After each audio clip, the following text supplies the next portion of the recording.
Halo teman-teman semua, perkenalkan nama saya Rani Naomi. Saya mahasiswa aktif Universitas Timor dari Fakultas Ilmu Pendidikan Prodi Pendidikan Bahasa Inggris.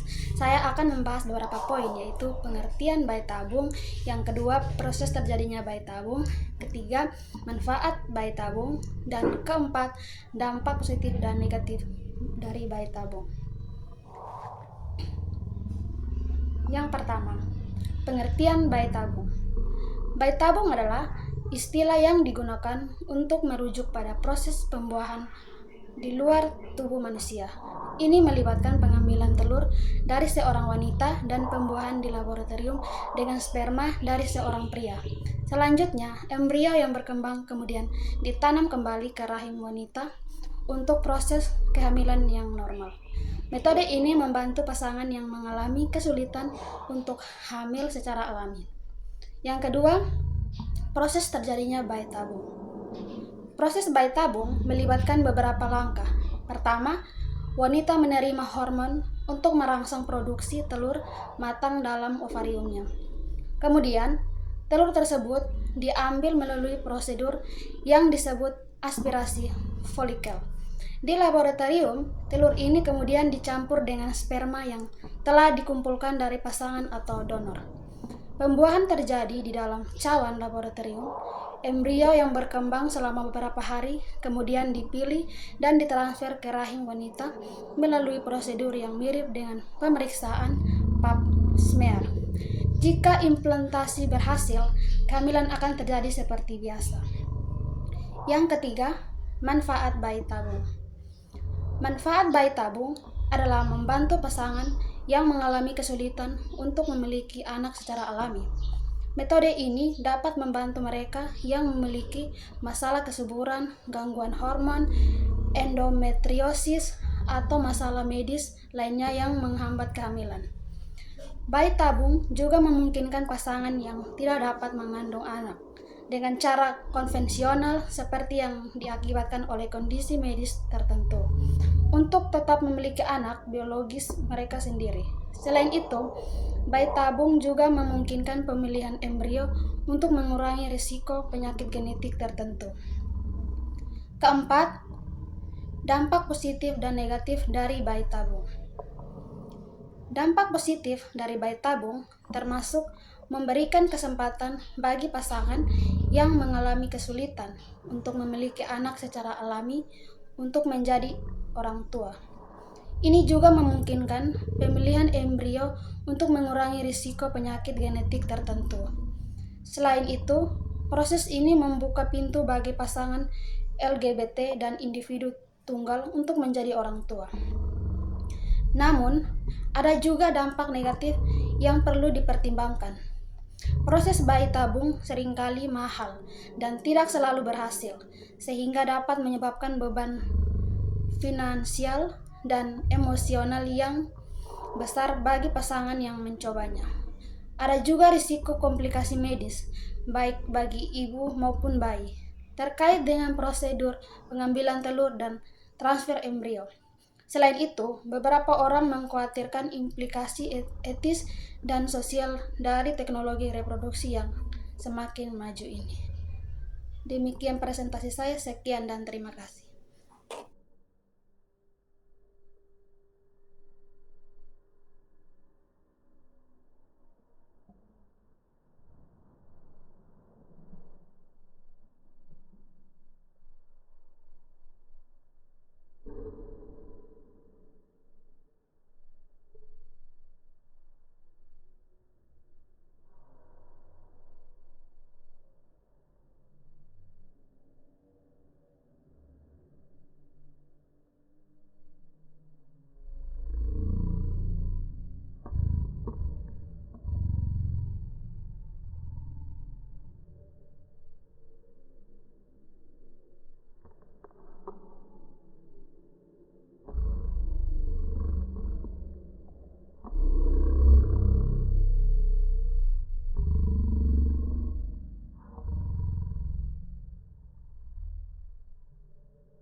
pasangan atau donor. Pembuahan terjadi di dalam cawan laboratorium. Embrio yang berkembang selama beberapa hari kemudian dipilih dan ditransfer ke rahim wanita melalui prosedur yang mirip dengan pemeriksaan pap smear. Jika implantasi berhasil, kehamilan akan terjadi seperti biasa. Yang ketiga, manfaat bayi tabung. Manfaat bayi tabung adalah membantu pasangan yang mengalami kesulitan untuk memiliki anak secara alami. Metode ini dapat membantu mereka yang memiliki masalah kesuburan, gangguan hormon, endometriosis, atau masalah medis lainnya yang menghambat kehamilan. Bayi tabung juga memungkinkan pasangan yang tidak dapat mengandung anak dengan cara konvensional seperti yang diakibatkan oleh kondisi medis tertentu untuk tetap memiliki anak biologis mereka sendiri. Selain itu, bayi tabung juga memungkinkan pemilihan embrio untuk mengurangi risiko penyakit genetik tertentu. Keempat, dampak positif dan negatif dari bayi tabung. Dampak positif dari bayi tabung termasuk memberikan kesempatan bagi pasangan yang mengalami kesulitan untuk memiliki anak secara alami untuk menjadi orang tua. Ini juga memungkinkan pemilihan embrio untuk mengurangi risiko penyakit genetik tertentu. Selain itu, proses ini membuka pintu bagi pasangan LGBT dan individu tunggal untuk menjadi orang tua. Namun, ada juga dampak negatif yang perlu dipertimbangkan. Proses bayi tabung seringkali mahal dan tidak selalu berhasil, sehingga dapat menyebabkan beban finansial dan emosional yang besar bagi pasangan yang mencobanya. Ada juga risiko komplikasi medis, baik bagi ibu maupun bayi, terkait dengan prosedur pengambilan telur dan transfer embrio. Selain itu, beberapa orang mengkhawatirkan implikasi etis dan sosial dari teknologi reproduksi yang semakin maju ini. Demikian presentasi saya, sekian dan terima kasih.